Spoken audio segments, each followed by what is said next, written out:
Espero que tengan un muy lindo día, feliz día del Señor, por supuesto. Vamos a arrancar con el estudio que nos toca para esta semana. Como podrán ver en pantalla, suspendimos por un par de semanas el estudio del panorama del Antiguo Testamento que veníamos haciendo. ¿Por qué? Porque estamos en el mes de octubre y octubre es un mes que conmemora un evento muy especial en la historia de la Iglesia. ¿Cuál es? ¿Cuál? El mes de la Reforma. Muy bien.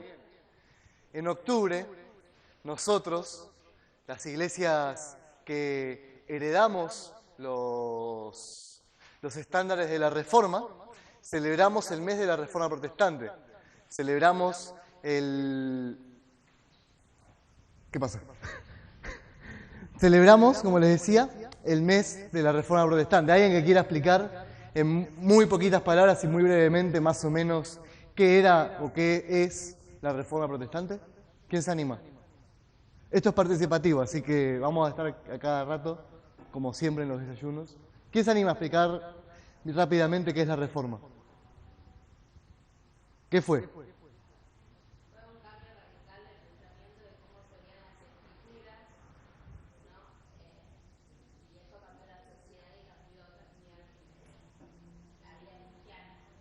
Tal cual, muy bien. No, muy bien. Hiciste el énfasis donde había que hacerlo, que es en la Escritura. Básicamente la Reforma, por decirlo a muy grosso modo, fue un regreso a la Escritura. Desde lo que se venía enseñando, desde la Iglesia institucional, desde el catolicismo romano, desde el papado, que se estaba alejando cada vez más y más de la Escritura, tanto en doctrina como en práctica, porque la Iglesia se estaba corrompiendo más y más. Se buscó regresar a la Escritura, regresar a lo que la Escritura enseña, tanto en doctrina, en teología, como también en práctica. Y eso es lo que recordamos en este mes de octubre. Y la Reforma Protestante tuvo, como ven en pantalla, cinco distintivos muy claros en su teología, en su forma de pensar y de ver la Biblia, la doctrina y a Dios mismo, que se los conoce como las 5 solas. ¿Podés pasar la diapositiva, por favor, Teti?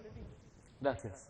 ¿Pero qué son las 5 solas? Como pregunta ahí la diapositiva.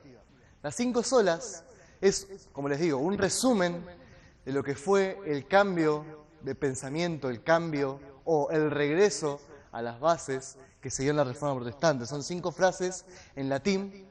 Está en latín porque es el lenguaje que se usaba en la academia, o sea, en la universidad, en el seminario, etcétera. Es el lenguaje que los hombres cultos, por decirlo de alguna forma, los hombres formados, usaban para comunicarse, para el debate de ideas, para la enseñanza, para el aprendizaje. En las universidades, los seminarios, se utilizaba el latín. Entonces, por eso las heredamos justamente en latín. Esta frase, como les dije, resumen ciertos fundamentos de la teología protestante, especialmente en lo que tiene que ver con la salvación, en lo que tiene que ver con el Evangelio, que es, por supuesto, no solo el inicio, sino el eje alrededor del cual se mueve la vida cristiana. Son creencias que parecen básicas, que capaz nosotros las vemos como algo obvio, pero no es tan así. Estos hombres tuvieron que pelear arduamente, algunos han tenido hasta que enfrentar la muerte por estas ideas, que son las ideas que encontramos en la Escritura. Son 5 solas, porque justamente son 5, y todas empiezan con la palabra sola o una variación, que significa, obviamente, solo o solamente. Las 5 solas, como está la lista ahí en pantalla, son sola Scriptura, que significa solamente la Escritura, sola gratia, solamente la gracia, sola fide, solamente la fe. Ahora vamos a explicar un poquito más en detalle. Solus Christus, solo Cristo, y soli Deo gloria, que significa solo a Dios la gloria.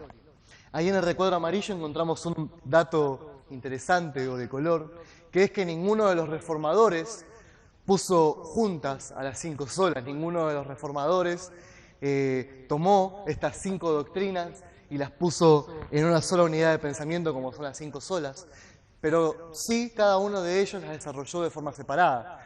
Por ejemplo, Felipe Melanchthon, un discípulo el que le siguió, por decirlo de alguna forma, a Lutero, decía, una de sus frases de cabecera era: solamente por la fe somos justificados y solamente la gracia nos justifica.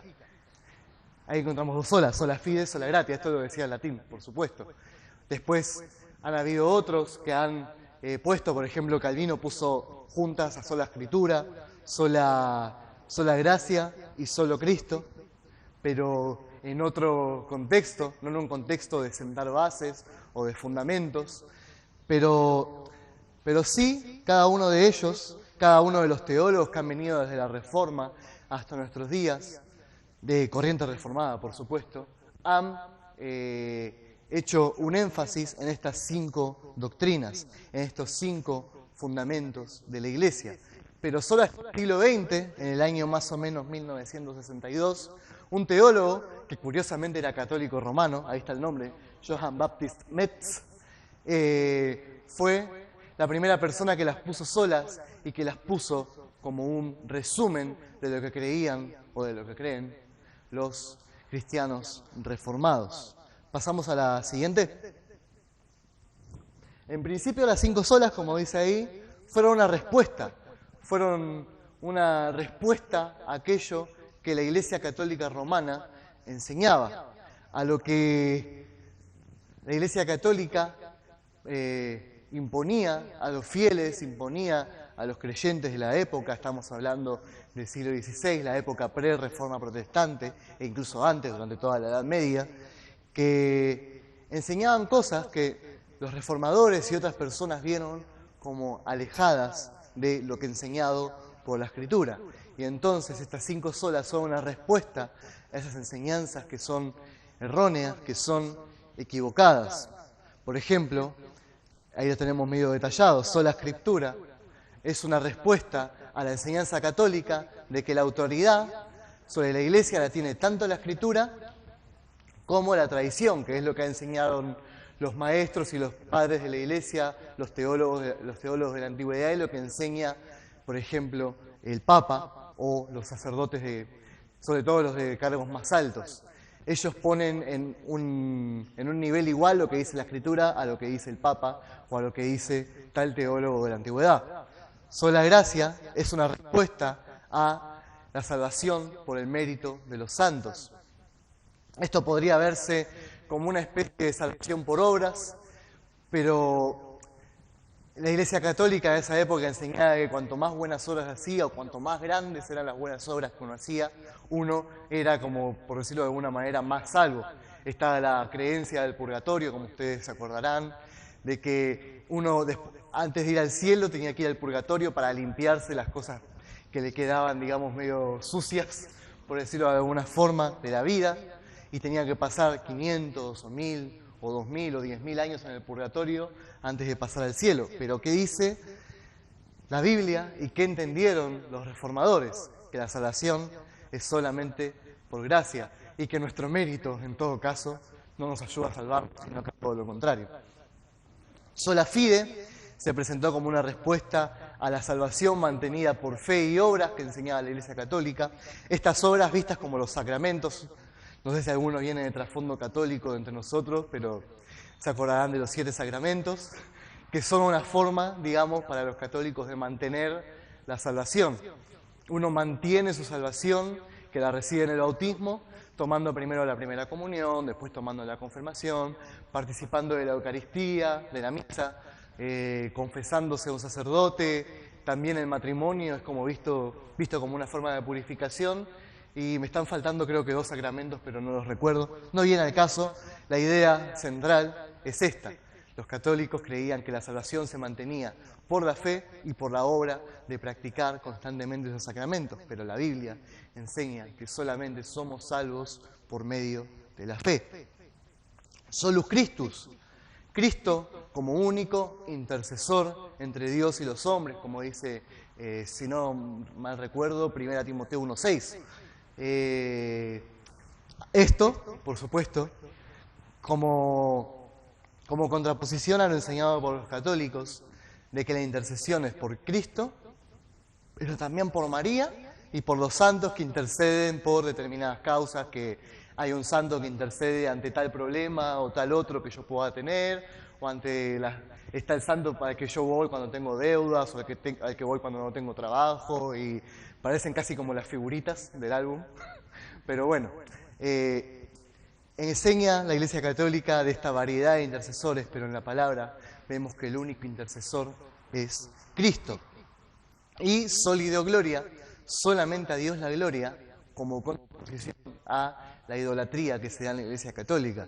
No solo por María y por los santos, como decíamos recién, que son vistos como intercesores y casi como iguales a Cristo, sino también solamente a Dios la gloria contra la gloria que los hombres, que los papas, que los sacerdotes pretenden arrogarse y que no les pertenece, porque es únicamente para Dios. Pasamos a la siguiente. Hoy nos vamos a centrar en sola escritura, después de los próximos 5 domingos vamos a ir desarrollando cada una de las otras solas. Esto de recién fue nada más que una pequeña introducción para poder entrar un poco en tema, para poder entender más o menos qué es esto de las 5 solas, cómo moldea la teología de la Iglesia protestante, de la Iglesia reformada, de nuestra Iglesia, porque también nosotros somos una Iglesia que se adhiere a estos 5 principios. Así que por hoy nos vamos a desarrollar la sola Escritura, solamente la Escritura, la primera de las solas, que fue conocida más adelante por historiadores de la Reforma como el principio formal de la Reforma. ¿Por qué? Porque cuando uno entiende sola Escritura, cuando uno practica sola Escritura y se somete solamente a lo que enseña la Biblia, ahí uno va encontrando todo lo demás. Uno, cuando está solamente en la Escritura, va encontrando sola fide, va encontrando sola gracia, va encontrando solo a Cristo, va encontrando solo a Dios la gloria. Cuando uno se somete a la Escritura, cuando uno vuelve a la Biblia, cuando uno deja que su pensamiento, que su teología sea influenciada por la Biblia, se encuentra con todo lo demás. Como les expliqué hace un ratito, para el catolicismo la Escritura es palabra de Dios, pero porque la Iglesia lo dice, no es la mayor autoridad de la Iglesia. Comparte esa autoridad y a veces ve esa autoridad superada, dependiendo los contextos o dependiendo los momentos en la historia. La Escritura se ve superada dentro del catolicismo por lo enseñado por la tradición, que son los escritos, las enseñanzas, las predicaciones de santos del pasado, por ejemplo los padres de la Iglesia, o papas de siglos anteriores, y el magisterio, que es lo enseñado oficialmente por el Papa, por los concilios de la Iglesia Católica, no solamente los concilios antiguos de Nicea o de Constantinopla, que son los que nosotros conocemos, que son los primeros que ha tenido la Iglesia como un todo, sino que los concilios de más adelante, los concilios romanos, como el de Trento. Ya me estoy metiendo un poquito muy adentro de historia, pero para que entiendan, ese fue el concilio que proclamó como herejes a todos los protestantes. Así que entenderán cómo viene la mano y cómo se utilizan los concilios dentro de la Iglesia Católica. Todo este tipo de cosas, toda esta colección de escritos de los santos, de ciertos santos, y de todo lo enseñado oficialmente, o es cátedra, como dicen los católicos, por el Papa, es lo que posee autoridad para delinear el pensamiento, el comportamiento y las acciones de la Iglesia. Justamente ahí en la foto puse una copia que se conserva en un museo de España de la bula papal con la que el Papa León, en el año 1520, condenó a Lutero por las 95 tesis, que eran las que rechazaban la venta de indulgencias. Ustedes conocen más o menos la historia, y si no la conocen, hay un documental muy bueno de Lutero que está por el Ministerio Ligonier este mes en YouTube, después se los voy a pasar, para que vean un poquito la historia de la Reforma, sobre todo desde la perspectiva de Martín Lutero.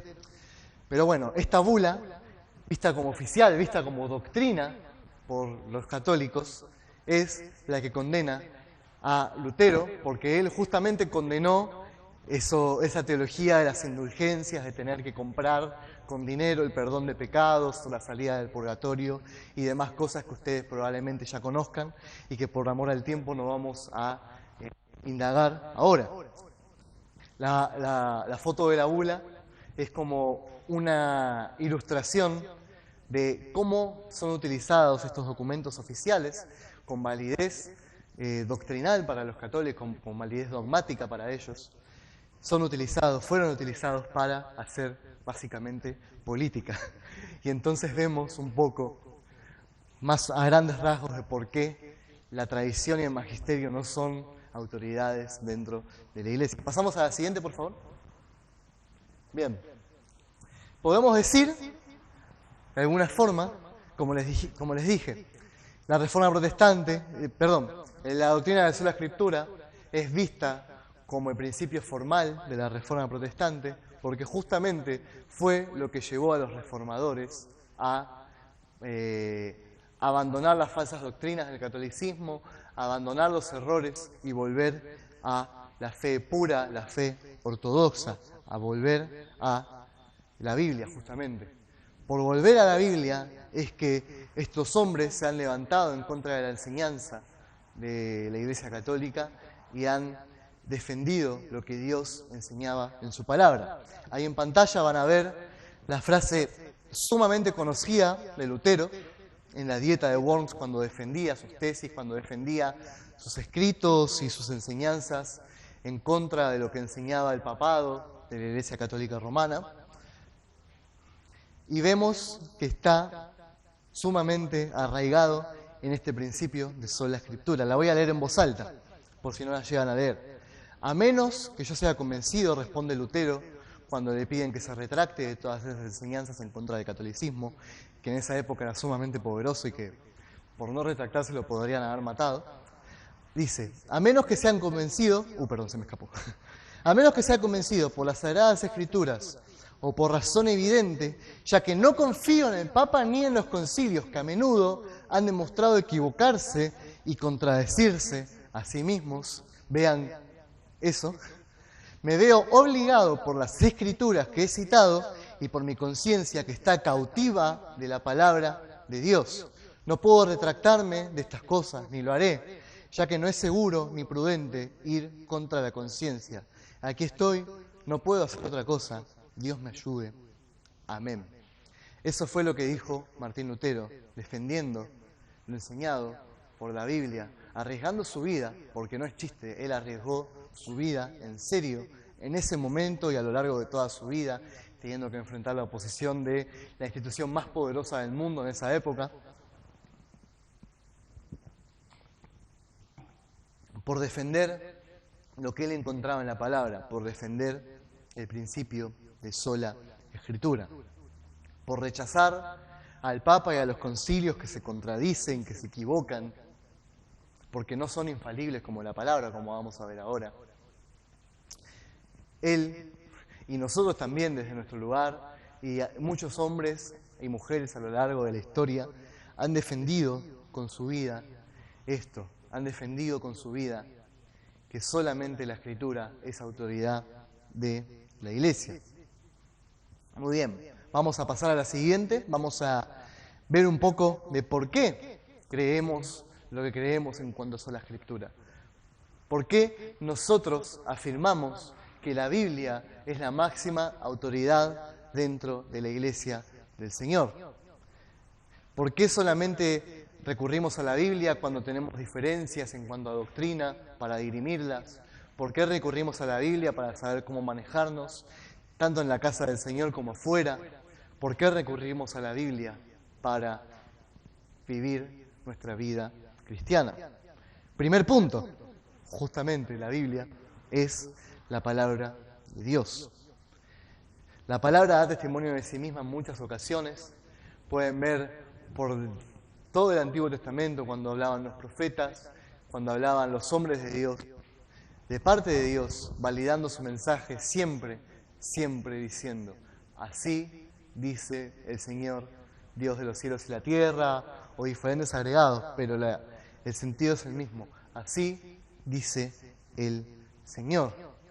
Estas palabras que dijo el Señor, que los profetas hablaron por el Señor, fueron ratificadas más adelante por el Hijo de Dios, por Jesús mismo, que usó las Escrituras muchas veces para argumentar en contra de los fariseos, en contra de las personas que enseñaban error al pueblo de la época.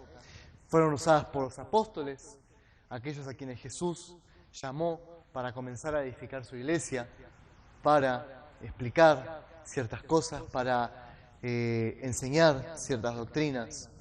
La palabra de Dios se valida, se confirma a sí misma. Ustedes recordarán, por ejemplo, el texto famosísimo de 2 Timoteo 3, 15 y 16, de toda la Escritura, es inspirada por Dios, es útil para enseñar, para corregir, para redarguir, para instruir en justicia. Pero la Escritura es inspirada por Dios, es la palabra profética más segura, como dice 2 Pedro 1:19, si no me equivoco. La palabra de Dios es nuestra seguridad porque justamente viene de Dios. Otro punto, la palabra de Dios, pasamos a la siguiente, por favor, es inerrante e infalible. ¿Qué significa inerrancia e infalibilidad? Son dos términos que son muy parecidos, pero que a la vez son diferentes. Algo inerrante es algo que no contiene errores. Por ejemplo, les doy un ejemplo. Si yo voy a rendir un examen de matemáticas, por decir algo, me saco un 10, apruebo todo, respondo todo perfectamente, mi examen podría decirse que es inerrante, no contiene ningún error. Pero no puedo decir que soy infalible con las matemáticas, porque el próximo examen voy y me saco un 4. Infalibilidad significa que no tiene la capacidad, que no puede cometer errores. O sea, la Biblia no solamente no tiene error, sino que no puede cometer error. ¿Por qué? Porque si es palabra de Dios y nosotros creemos en un Dios que no es hijo de hombre para mentir, ni hombre para arrepentirse, como dice Números 23 y 19, si nosotros creemos en un Dios que es perfecto, en un Dios que no se equivoca, en un Dios que no miente, o sea, que no dice error ni por equivocación ni a propósito, y creemos que este Dios ha hablado, entonces sus palabras son necesariamente inerrantes e infalibles. Esta es una doctrina que tristemente en nuestro tiempo está siendo muy atacada. Se está poniendo en tela de juicio constantemente por personas que dicen ser cristianas, que es lo peor de todo, que la palabra de Dios sea inerrante e infalible. Lo hablamos hace poquito en el curso de membresía y seguramente todos lo vimos cuando nos tocó dar el curso. Nosotros no podemos decir que la Biblia contiene un solo error. No podemos decir que la Biblia se equivoca en algo o que no es lo suficientemente correcta o certera en cierta cosa, porque si una cosa está equivocada, no podemos confiar en absoluto en todo lo demás. No sabemos dónde poner el límite. Si yo digo, por ejemplo, que el relato de la creación de Génesis no es así, que solamente es un mito, después puedo seguir argumentando y decir que, por ejemplo, el cruce del Mar Rojo, que cuando Moisés abrió el mar, también es un mito, o que cuando David venció al gigante es un mito, o que cuando Cristo, el Hijo de Dios, vino a la tierra fue un mito, que su resurrección fue un mito, que los apóstoles son un mito, y ven cómo ese pensamiento va llevando cada vez más y más lejos al error y a la herejía, y termina llevándonos completamente lejos de lo que Dios enseña, de lo que Dios manda, de lo que Dios dice. Entonces necesitamos confiar, porque confiamos en Dios, en que su palabra es inerrante e infalible. ¿Qué más? La palabra es suficiente. Como dice otra vez, 2 Timoteo 3:15, la palabra es útil para enseñar, para corregir, para redarguir, que significa confrontar, para instruir en justicia, a fin de que el hombre de Dios sea perfecto, enteramente preparado para toda buena obra. La palabra de Dios tiene todo lo que necesitamos para encontrar la salvación, porque la palabra de Dios contiene el Evangelio de la gracia de Dios. La palabra de Dios contiene todo lo que necesitamos entender acerca de Dios. Recuerdan en Deuteronomio 29:29, las cosas secretas pertenecen a Dios, pero las reveladas están aquí para ustedes. La palabra tiene todo lo que necesitamos conocer acerca de la persona de Dios. La palabra tiene todo lo que necesitamos saber acerca de nosotros mismos. Nos enseña sobre nuestro pecado, sobre nuestra debilidad, sobre nuestra transitoriedad en esta tierra. La palabra nos enseña todas estas cosas y nos enseña también cómo conducirnos en la casa de Dios, como dice también justamente Pablo a Timoteo, que escudriñando las Escrituras podrá saber todo lo necesario para conducirse en la casa de Dios y con los santos. La palabra de Dios nos ayuda no solamente a conocer a Cristo, no solamente a encontrar la salvación, sino que también nos ayuda, una vez que recibimos el Evangelio que la palabra misma nos da, a vivir una vida que glorifica a Dios. No necesitamos otra cosa que la palabra de Dios para esto. Muy bien, estamos yendo bastante rápido, vamos a terminar rapidito hoy, es bastante breve la clase de hoy. Obviamente después si quieren pueden hacer preguntas o comentarios. Recuerden que esto es una clase, así que cualquier aporte o cualquier pregunta que haya quedado o que no haya sido suficientemente claro, bienvenido. Vamos a la próxima diapositiva, con una pregunta muy interesante. ¿Qué hacemos con lo demás? ¿Qué hacemos con la tradición, con lo escrito por los teólogos y los maestros de la Iglesia de la Antigüedad? ¿Qué hacemos con... Empiezo a tirar nombres. ¿Qué hacemos con San Agustín? ¿Qué hacemos con Lutero, con Calvino? ¿Qué hacemos con los puritanos, con Spurgeon? ¿Qué hacemos con el magisterio? Los escritos, las enseñanzas de estas personas. ¿Qué hacemos con los credos que heredamos de la Iglesia antigua, con las confesiones de fe que quizás hayamos heredado? ¿Qué hacemos con todo eso? La doctrina de sola escritura no nos enseña a rechazar por completo cualquier tipo de enseñanza que no sea la Biblia, o cualquier tipo de lectura que no sea la Biblia, pero sí nos enseña a someterlo todo a la palabra de Dios. ¿Es bueno leer a teólogos antiguos? ¿Leer a maestros de la palabra antiguos? ¿Leer mensajes de predicadores antiguos? Sí, por supuesto. Es bueno, es de mucho provecho, de mucha bendición, y los aliento a que lo hagan, a que lean libros cristianos, a que escuchen predicaciones cristianas, tanto antiguas como de nuestra época. Es de mucha bendición para nuestras vidas, pero todo debe estar sometido a la Escritura. Cuando estas personas hablan una cosa y la Escritura dice otra, la última palabra, la razón, la tiene siempre la palabra de Dios, la tiene siempre la Escritura. Entonces, es bueno que aprovechemos estas cosas siempre y cuando sean de fuentes confiables, por supuesto, pero siempre debemos contrastarlas con la Biblia. Muchas veces esto de comprender mal sola Escritura ha llevado a la Iglesia a no entender ciertas cosas que están en la palabra y que quizás no sean tan simples. Esto de ser fundamentalistas, por decirlo de alguna forma, y no leer otra cosa que sea la Biblia, ha llevado a la Iglesia incluso al legalismo por errores de interpretación, ha llevado a despreciar incluso la predicación de los domingos en la casa de Dios, porque no es que el pastor solamente lee la Biblia, sino que también la interpreta y da un mensaje a la congregación. Entonces no está haciendo sola Escritura y por lo tanto no debe ser escuchado. Hasta ese punto han llegado algunos hermanos, aunque pongo un poquito en duda a los hermanos en algunos casos, por ser demasiado excesivo, por poner demasiado peso en cuanto al sola Escritura. No podemos despreciar lo que nuestro pastor o nuestros maestros preparan cada domingo para darnos el alimento espiritual, pero sí tenemos la responsabilidad de contrastarlo con la palabra de Dios, porque la palabra de Dios es nuestra máxima autoridad en teología, en doctrina y también en nuestra vida cristiana, en nuestra vida personal. ¿Se entiende el punto?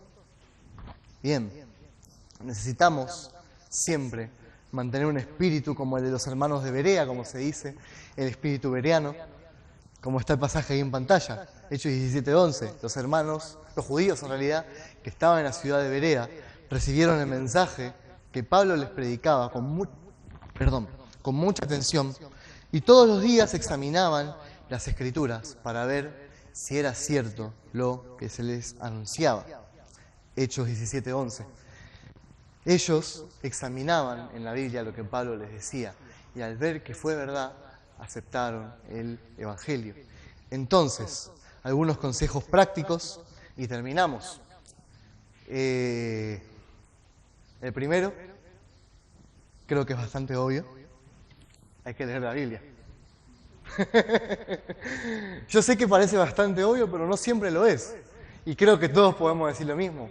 A veces descuidamos nuestra lectura de la Biblia, ya sea por los afanes de la vida diaria, porque no nos hacemos el tiempo, o porque no tenemos ganas porque estamos cansados, o a veces la descuidamos porque nos ponemos a leer otras cosas, otros escritos que son de provecho, porque lo son, pero necesitamos siempre estar afirmados y tener una relación y una dependencia constante con la Biblia. Entonces, leer la Biblia, ¿qué más? Hay que creer la Biblia, porque la Biblia es palabra de Dios. Tenemos que creer lo que nos dice la Escritura, independientemente de si nos gusta o no, independientemente de si nos hace sentir bien o no. La palabra muchas veces confronta nuestro pecado, confronta nuestra forma de pensar en cuanto a ciertos temas, confronta nuestro orgullo. Se podría decir que es el enemigo número uno de nuestro orgullo, la palabra de Dios, porque si algo no hace la Biblia es exaltarnos. Muchas gracias. Pero nosotros debemos creer la Biblia y por tanto someternos a su autoridad. Otro punto, no solamente leer la Biblia, sino estudiar la Biblia. No leer por leer como uno lee el diario o como uno lee un cartel en la calle, sino que leer la Biblia con intención, buscando entender lo que dice el texto, sometiéndose a lo que dice el texto, no a otra cosa o a lo que otros puedan enseñar del texto, sino que principalmente a lo que el texto dice. Estudiar la Biblia de forma intencional, de forma constante, buscando entender qué es lo que Dios quiere decirnos en la porción de la palabra que estamos leyendo. Y cuando no sea fácil, tenemos el derecho y tenemos la necesidad de preguntar a hermanos o consultar a hermanos quizás que hayan escrito libros o comentarios o que hayan dado mensajes que nos puedan ayudar a dar luz sobre el texto, pero siempre, siempre buscando que nos digan lo que dice el texto, no lo que ellos piensan que dice el texto. Hay una diferencia, ¿se entiende? Entonces, que la Biblia, si solamente la Escritura es la autoridad sobre la Iglesia del Señor, necesitamos vivir cerca de la palabra de Dios, necesitamos volver a la palabra de Dios todos los días para que ella también sea la máxima autoridad sobre nuestras vidas. Hasta acá llegamos por ahora. No sé si tienen alguna duda, algún comentario que quieran hacer. ¿No? ¿Nadie? No hay preguntas incorrectas, ¿eh? Pero bueno, supongo que habrá sido que fui claro, gloria a Dios si es así. Si no, bueno, después si quieren podemos conversar alguna cosa que no haya sido suficientemente clara, alguna duda que hayan traído. Siempre está bueno sacarse las dudas. La única pregunta tonta es la que no se hace, me decía un profesor muy querido. Pero bueno, hasta acá llegamos con el estudio de hoy. ¿Les parece si tenemos una oración? Después tenemos algunos minutos, tenemos como 20 minutos para disfrutar, para poder estar en comunión unos con otros y después comenzamos con la reunión. ¿Oramos?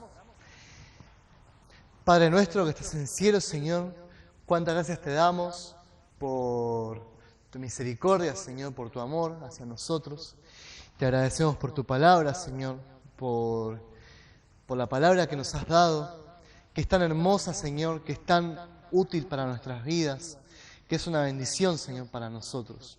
Te damos las gracias, Señor, por ella, porque por medio de ella nos llevas a ti, nos muestras tu evangelio, nos muestras tu gracia, nos muestras tu amor para con nosotros, Señor, y nos muestras la obra preciosa que Cristo ha hecho en nosotros, y también nos das esperanzas ciertas para vivir nuestra vida con una perspectiva eterna. Te agradecemos por ella, Señor, te pedimos que nos perdones porque muchas veces caemos en descuidar tu palabra, en menospreciarla, Señor, en no amarla como deberíamos, en no someternos a ella como deberíamos.